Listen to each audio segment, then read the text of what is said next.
Welcome back to Sledgehammer Horror, guys. I am Ken Sledge, and let's talk horror. Now, today I am joined by the amazing team behind the Horror God, and that is Sean, the Horror God himself, and the beautiful Sammie Slaughter.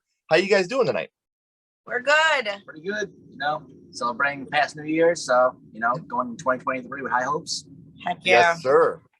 And it's amazing to be able to finally make this happen. We've been communicating for a while, hoping for a time to be able to lock this down where we could do this. And I'm really, really happy that we are able to do this today. So before we get started on why you guys are here, I want you guys that are watching to have the chance to get to know them a little bit before we get started. Now, we'll start with you, Sammie. You are a vocalist, a horror model, a TikTok influencer, as well as the co-host of the Horror God. So let's rewind it back a little bit. We're talking about how you're a vocalist. Are you in a band or? Yes, I was in a band from 2013 right up until the pandemic happened. We put out a couple singles, and then after the pandemic happened, the band kind of lost a little motivation. And I just do like solo stuff now. I'm actually in the midst of putting out a single just by myself. That's dope. That's really, really cool. So on top of that, also being a horror model and a TikTok influencer, what got you started on TikTok? What made you want to gravitate towards that platform? Honestly, I just downloaded the app one day and I was like, you know what? This can be a really good creative outlet for like everything, like mental health videos, horror videos. Like my TikTok is like, it's not just one thing. It's like a little bit of everything.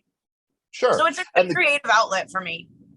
No, and the good thing is you guys don't have to go far to find it because I have all of Sammie's social media links, as well as the links for the Horror God and their YouTube channel and all of Sean's social media links down here in the description. So if you do TikTok, make sure you're following her. Make sure no matter what, you're subscribing to the YouTube channel. And if you want to stay up to date on what they have coming up in the future, you can also follow them on their social media links. So we know a little bit more about you now, Sammie, but Sean, I want to talk about you.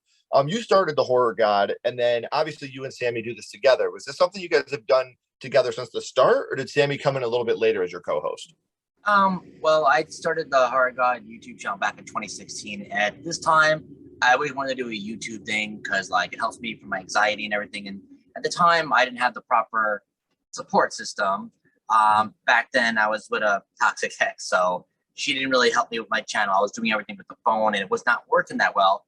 And then my best friend John, who actually made the logo for the Horror God, did a lot of the editing, helped me out, I had him, I had Sammie help me resurrect the channel. And since we did it, it's been great. She actually made her debut as my co-host back in September when we filmed the review for the Netflix show Dahmer. And then our other one was Terrifier 2 review. And we have like another one we're probably going to film tonight. So having her, it's like a good teammate that would actually help me like rise above. And the way we met 11 years ago was for horror, and we always talk horror all the time. We watch it, and I figured she's the only other person in the world I trust that, we have the good. Everyone says you guys vibe good, you guys know your stuff together. We watch horror movies all the time via FaceTime. We go see movies together. So, like having some like good people like her, my friend John, it helps me like get out of my like anxiety zone and like just talk about horror. And just it's in the horror community is like full of the best people ever. That's why I go to these conventions. And you're right. When it comes to the horror community, I'd say a good 98% of the people in this community are fucking amazing. You obviously have your gatekeepers and your douchebags, and you're going to get that anywhere. You're always going to have like your lowest common denominator when it comes to fans. And if you don't believe me, tell someone you don't like a Scream film or a Halloween film. You'll find out how quickly toxic fans can be. Oh yeah, but Halloween ends. We didn't like it. But with you guys being together, you always have that little bit of, Sean doing his thing, Sammie doing her thing. But then when you guys come together, it makes it that much better. So she came on as a co-host, like you said, for a review, and then you guys have started to like work together a little bit more. Is this something that is now your guys' channel, or is it still kind of Sean's channel with Sammie being a co-host here and there, or is it just a permanent Sammie, you're part of the show now? Well, he does like more of his like he does solo stuff too. Like I only do the reviews with him, and like he'll do like separate things like unboxings by himself. But it's still more or less his channel. I'm just there to help. I love being a co-host. I love helping my best friend. But still credit goes to him. That's his channel he's had for so many years that he's worked hard for. I'm just there to show support and help him. YouTube's always been his thing. I was never a big YouTube person. That's what like the opposite track kind of thing. Like TikTok's hers, YouTube's mine. But that's why when she does these TikToks, these horror ones, I'm always a part of the horror one. And we do these great ones that we did a Dama reenactment one at one time. Then we did one where like we do the kill ones on there and people love it. We did for Halloween at my Halloween party, we went as Art and Little Pale Girl. And I mean, I posted on mine, but she has a bigger following. And she told me that 3,000 or 4,000 views on it. People, we killed it. That's awesome, man. I'm so happy for you guys. Like, amazing at that. When you have that type of thing happen to you, and especially with something amazing like, you know, what Terrifier 2 just did. You know, you have this movie that was made on a $250,000 budget that makes millions and millions of dollars with no advertising at all, just word of mouth. Amazing. Fans. Yeah, they did, you know, and I've said this before on the podcast for repeat viewers. I'm sorry you have to hear me say this again, but it's something I'm very passionate about because I'm never wrong. But Terrifier 2 proved me wrong. I said we would never have another movie like The Exorcist, where it would rock the world and people would be puking in the cinema and running out crying. And Terrifier 2 fucking did it. Like they went for it. They did it. They crushed it. Damien, Amelie, David, everybody involved in that. Lauren, like so fucking awesome, man. So David's great. I'm so proud of him. It wasn't my favorite film of the year. Honestly, you could have cut 45 minutes off it. I probably would have liked it a little bit more. Yeah. But goddamn, that movie's amazing. Such a great movie. And it has such a great cult following already. Not only is Art the Clown, but I would say the Little Pale Girl are going to be icons for a very long time. So I'm very excited to see the direction we're going. And the music of that one was actually pretty dope. I love the soundtrack. Yeah. They like I said, they caught lightning in a bottle in Terrifier 2. They did what every indie filmmaker hopes to accomplish and reach 100%. An audience. You know, like that's when you're making indie film, that's your goal. Let me reach an audience. Let me show people the creativity that I have, the story that I came up with. And Terrifier 2 came out here and it did it. It really, indie really always did like it. that. I agree. So very proud of everybody involved in Terrifier 2. I had some friends that were involved, and I'm very proud of every single one of you. You know that David's a in the friend of horror ours. world, if you succeed, everybody's succeeding. So very proud of you guys. Now, before we talk about why you guys are here, I want to remind everybody one more time.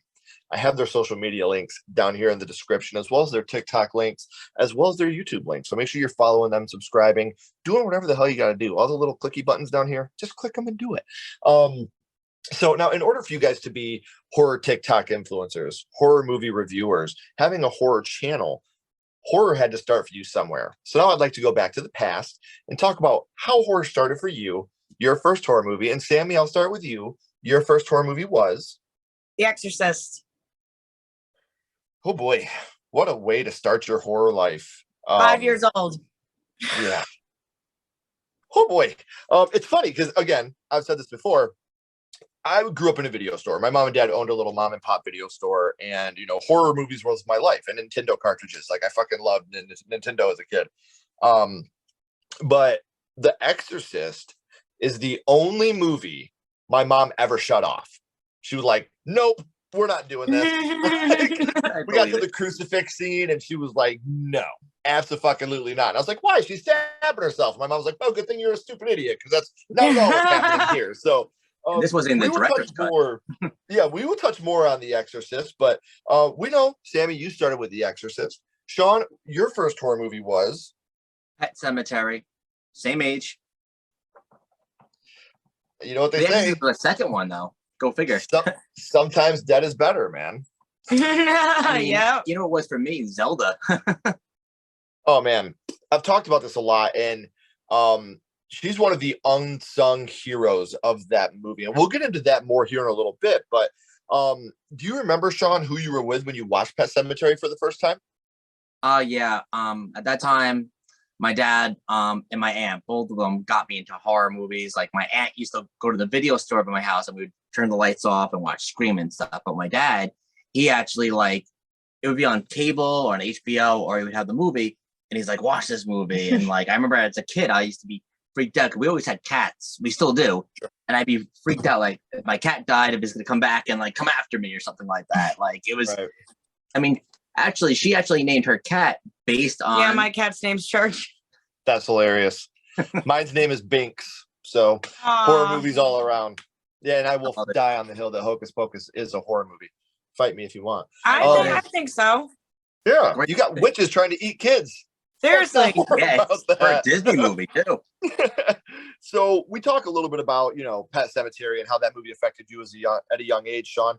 You watched it with your dad and your aunt. First off, Dad and Aunt, thank you for starting the horror train rolling down there. Now, The Exorcist is a movie that is super impactful in more ways than one. And especially, Sammie, you said you watched it, as a 5-year-old girl. And in that movie, you're watching a very young lady, go through something traumatic, something out of this world, something demonic. Which scene was it that affected you the most from The Exorcist? The crab walked down the stairs with like the blood coming out of the mouth. I had nightmares. My mom screamed at my father for it for 2 weeks for letting me watch that. See, and it's one of those movies that it affects you in different stages of your life, much like Pet Sematary, and we'll get into that as well. But which scene was it that affected you the most from Pet Sematary, Sean? Well, there was two, but the one that really got me is the part when his wife was actually like, I think it's a flashback when she goes in the room and she sees Zelda there, and she gets out and you see like her whole body's all messed up, and then she's like, never get out of bed again. Never get out of bed again. I used to have nightmares of her like coming at me. I mean, besides that, it was just when the baby like was biting the guy's neck open, but it was just, that was a small scene. Zelda really did it. She was horrifying. She was creepy. Well, and something that I do want to say about this movie that is very underrated before we talk about Zelda, you just touched on a little bit Judd's death, and you've got little Miko Hughes, little Gage biting into his neck and pulling a chunk of his neck out. Yep. And it's all practical. It's all practical effects. It looks fucking awesome because right before that, obviously, you get the whole cutting of the Achilles heel, which is something that everybody remembers when we talk about Pet Sematary. I took it back of mine a couple months ago. So now anything I see, it's like triggered. Yeah. And like, I love the use of practical effects throughout Pet Sematary. And Zelda, whenever you talk to people that aren't huge horror fans about Pet Sematary, it's always Gage. Gage's death. Gage gets hit by the truck. I think that Zelda is far more terrifying. And the practical effects they did on that guy to make him look like to look like Zelda. It's tremendous. It's terrifying. His movements, like you said, when he runs to the camera, or even when he's laying in bed and she's feeding him and he's doing the, drooling all over the place. Yeah. And Zelda is just the shit that nightmares are made of, man. Yep. Like just pure, plain and simple. Really, Zelda yeah. scared the living shit out of me as a kid. So, Sammie, we talked about which scene it was that affected you the most from The Exorcist. And now I kind of want to touch on this a little bit. At the time of filming, we know that we're getting a new Exorcist trilogy from Blumhouse, much like we did with the Halloween trilogy. It's October of this year, isn't it? It is. And that my question is this something that you're excited for, or is this something you kind of was hoping they'd let a sleeping dog lie on? We had lots of discussion. I have mixed feelings about it because I love Evil Dead, and the remake that they made in 2013 was amazing. So I'm gonna try to go out on a whim here and be like, I have high hopes for it.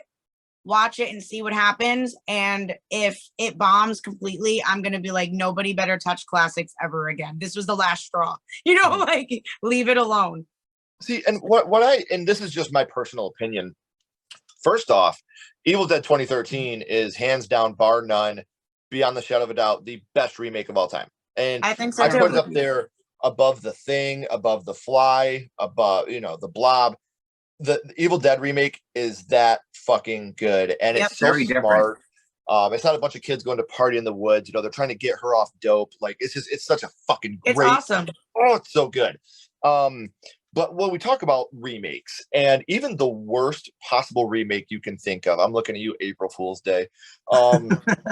They can serve their purpose. And what I mean by that is when back in 2017, 2018, when they were getting ready to release Halloween 2018, the sales for Halloween 1978 spiked 33% that year because people that had never seen that movie or wanted to rewatch it went back and watched it. So let's just say this new Exorcist is dog shit.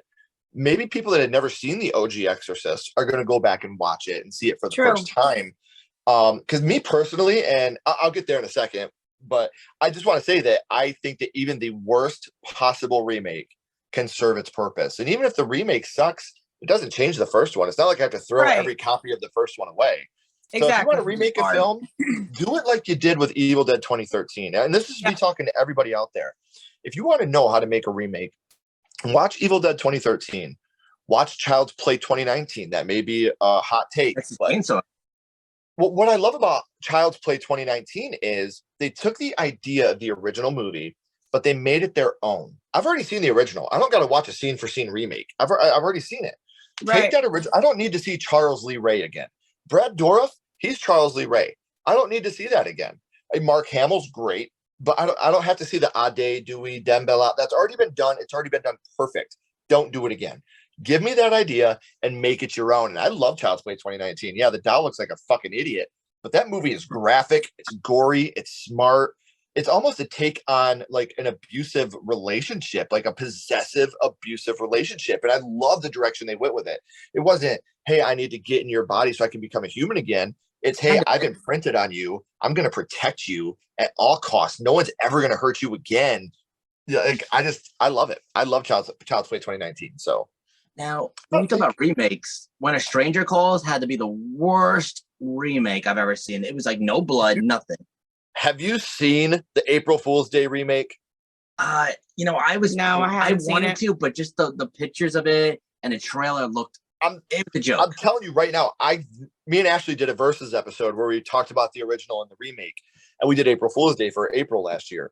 And I can't remember. And again, it's got like Scout Taylor Compton in it. Like, it's got a great cast, and like I wanted to like it so bad, but like 3 times I was checking the timestamp. Like, how much fucking longer is this movie? I love that. So yeah, it's one of those things where I think, in my opinion, that's the worst remake of all time, and I feel really bad saying that because I love a lot of the cast that was in it.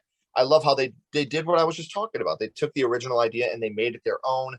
The execution just was not there, and that's just, again, my opinion. I hope that there are people out there that love that movie. I would never hope that somebody was creating art and it was hated. So I hope that that movie has an audience. It just wasn't for me. Now, Right. Obviously, we're talking about with Sean Pet Sematary, and we were just talking about remakes. You know, remakes are kind of all the rage in Hollywood right now. In 2019, we had a Pet Sematary remake. Sean, did you watch the Pet Sematary remake, and what were your thoughts on that? I did. I mean, first off, I like how they had a real cat for it, but the only thing that I liked about it was just that the ending was just like the book ending. Because like in the original, the ending was awesome. The wife comes back, it's horrifying, but I read the book once, and the end of it, where like the daughter and everybody are there, and they're in the car. That's exactly how it was in the book. But besides that, the only other part I liked about it is that John Lithgow is one of my favorite actors. I've been like super fan of him ever since he played the Trinity Killer on the season 4 of Dexter. But like besides that, I couldn't get into it. It just didn't do it for me. It's not the worst remake, but it also wasn't the best. I mean, like to me, Texas Chainsaw Massacre remake I thought was excellent. The guy who played the sheriff, it's great. Like, but certain remakes can do it, but then there's some remakes that they should just nope. I agree. I'll tell you this. I left the theater after watching the Pet Sematary remake, and I was like, that was fucking dog shit. That movie was terrible. Yeah. We rewatched it again for a Versus episode, and I really, really liked it the second time I watched it. When I went into it with an open mind, I wasn't looking for the original. The only thing that really, really bothers me about the Pet Sematary remake is the absence of Victor Pascal. You don't have much Victor in the remake, and Victor was integral in the original. You know, like he's an angel, essentially. He's trying to stop Lewis from going to the Pet Sematary. He's trying to get Rachel to go home and stop Lewis from burying, like he's essentially his guardian angel throughout the whole movie. And he has such a small role in the remake that it really, really upset me. So, Sammie, I want to bounce back to you for a second. The Exorcist is part of a franchise. Even before we get these new remakes, we have 5 Exorcist films that are part of that continuity in that timeline. Which one of the Exorcist films in that franchise is your favorite? Definitely the first one. Really? See, like, I think the first one is the scariest movie ever made. Hands down, bar none. I think the second one is the worst movie ever made. I Oh, think the second Exorcist movie, The Heretic, is the worst movie I've ever seen in my Yeah. entire life. But the third Exorcist movie, The third is good. I think that's the best one in the franchise. I love that movie. Like that movie's Jeffrey oh my Dahmer God. used to watch that on repeat, by the way. Oh, that's right. See? Well, the second one I watched last month for the first time. Never seen it before, and it was so boring. Yeah, I don't like the second It's my one. least favorite movie ever made. And like and I think it makes me hate it even more because I seen it and I was like, oh, this movie was so bad. And I didn't watch part 3 because I was like, no, the second one was so bad. I'm not going down that road. Then I finally watched 3 and I was like, that movie was so good. Fuck you, Exorcist 2, even harder now. Yeah, One, because right. this movie's so good, And and 2, the seconds because are you always made the me not best. want to watch that movie. So that's awesome. You know, and like I said, I love The Exorcist. I love The Exorcist 3. I'm very excited for what we're going to get with the new Exorcist. I love how they're going the route of Halloween, how they're, you know, this isn't really a remake. It's kind of a requel. We're going 20 years down the road and seeing what's happened to everybody from the OG. But I want to bounce back to Pet Sematary, Sean. Kills, obviously a huge part of horror, something that we love. You know, we love the kills. We love to live vicariously through the kills. Which kill from Pet Sematary would you say is your favorite? Well, if we're gonna go to the original, which was the best one, I would have to say a little bit Judd, because like the mother getting killed, you don't really see it, but with Judd's, you know, he at least gets cut, and then like Gage is coming after him, like bites him in the neck, and there's not a lot of kills too much. Like you don't see Cages getting run over too much, and I don't like animal death, so like when Church comes back from the dead and he's evil, it's hard for me to watch the part when he injects him with the needle to kill it. Yeah, I hate that. I close my eyes. We're big cat lovers. Like, I mean, I bring my cat to our house all the time, so Right. I don't like that. So I think Judd's death was good, and you see the horror in his face a little bit, like getting his neck bit out, and it made a baby look creepy. All right, but the part when he's calling when the father's like trying to call saying, "Who is this?" and you hear like First I played with Dad, then Mommy came, and I played with Mommy. We played, Daddy. We had an awful good time. Now I want to play with you. Fuck Yeah. that. I'd punt Stephen that King's kid. the man. I think we get it. So, Sean, you're going to get to cheat here for a second, my friend, because I'm going to ask you both the same question this time.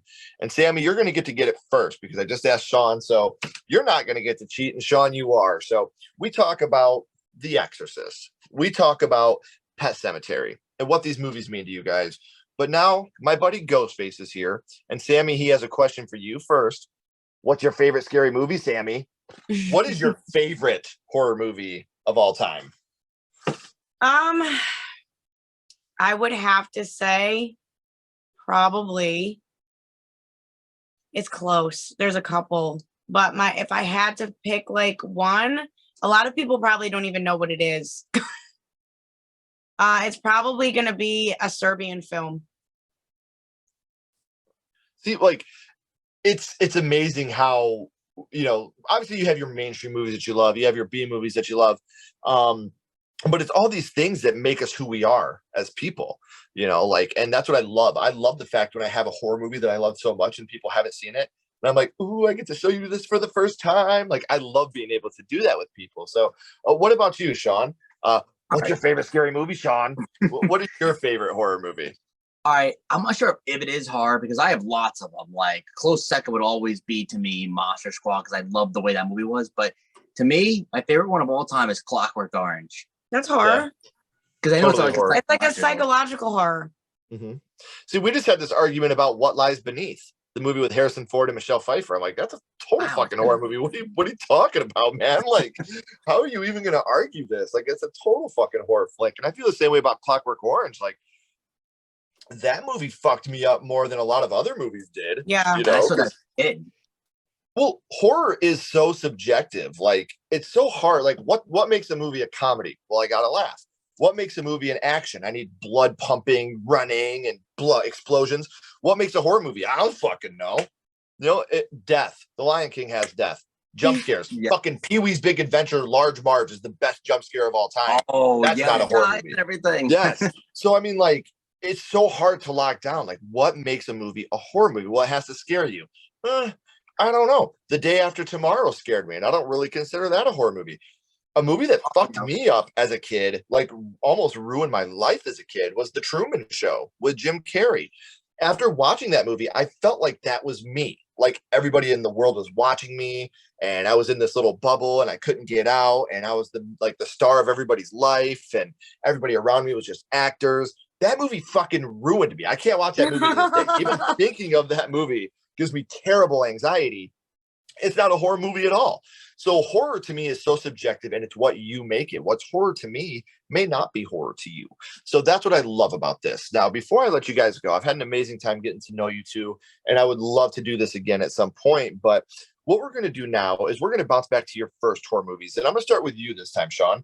We're going to bounce back to Pet Sematary. And what we're going to do here is we're going to rank this movie on a skull count. Now, we're not ranking Pet Sematary on acting, production, score, direction, nothing like that.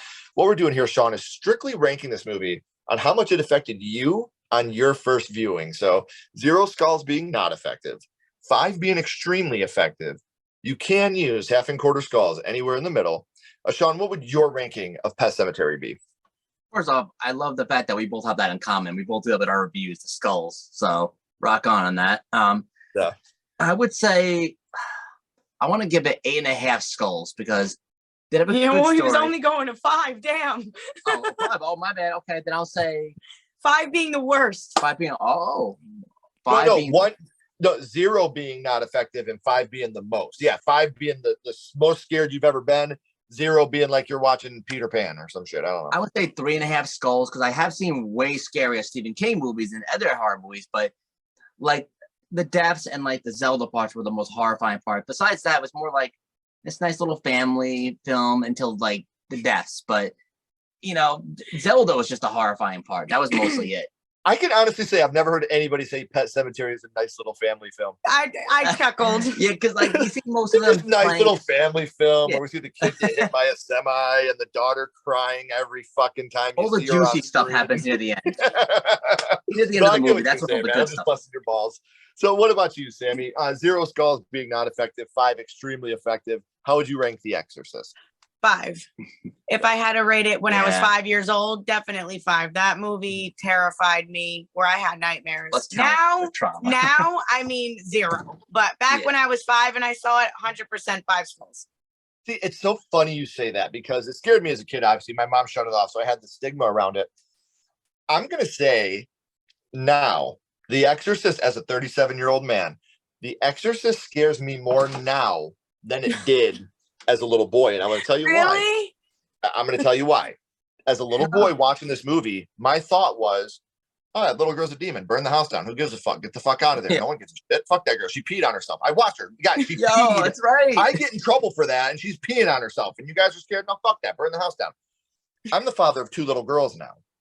So now I'm watching this movie, and I tear up every time I see the scene where her shirt comes up, and you see "Help Me" carved in her stomach. Oh, Because yeah. you know that little girl is still trapped in that body somewhere. And me as her parent, this is my job to save my little girl. And so, like, you know, you watch this movie as a kid and you have this feeling of, you know, I'm scared because of what I'm seeing. And obviously, and I'm not trying to be, you know, bring sex into the matter.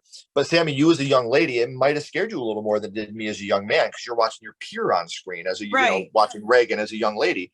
But then when I become an adult, I don't see myself in there anymore. I see my daughter. And to think of that being my daughter and me not being able, you know, take me, you know, I'm here. I've lived, you know, she hasn't done a fucking thing yet, you know. So Right. that's why to me as a father, The Exorcist is more scary than me as a little boy, because as a little boy, I was like, fuck it, burn the house down. Movie's over. You know, this movie could have lasted 45 seconds if I wrote it as a kid. She's possessed, we burn the house down. Yay. We can make another one, you know, but you know, as a father, it scared me a little bit more. So I do want to remind you guys, the curtain's about to drop. We're at the end of the 3rd act and the credits are about to roll. But before that happens, there are some social media links down here that need your attention. So make sure you're following Sammy on TikTok. Make sure you're subscribing to the YouTube channel and follow all their social media links down here in the description. Guys, don't go anywhere. I got a couple more questions for you. Everybody else, as always, keep talking horror, stay what you are, and we'll see you guys soon.